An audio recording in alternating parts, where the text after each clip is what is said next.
या जगातील स्वार्थी लोक कसे असतात या संदर्भात एक ओवी देव सांगत आहेत. अध्याय नंबर 21 ओवी नंबर 401.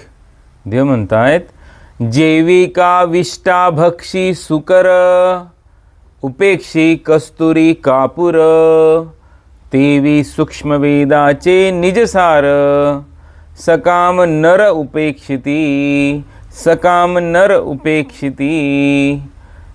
डुक्कर ज्याप्रमाणे कापूर आणि कस्तुरीची उपेक्षा करून अतिशय आवडीने विष्टा भक्षण करीत असतो, त्याप्रमाणे नादरूपाने राहणाऱ्या परमात्म्याची सकाम लोक म्हणजे स्वार्थी लोक उपेक्षा करीत असतात.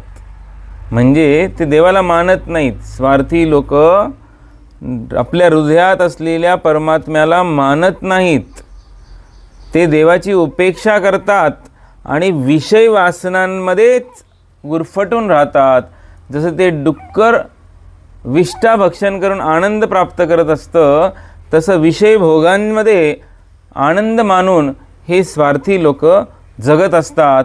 हे या ठिकाणी देवाने सांगितलेलं आहे.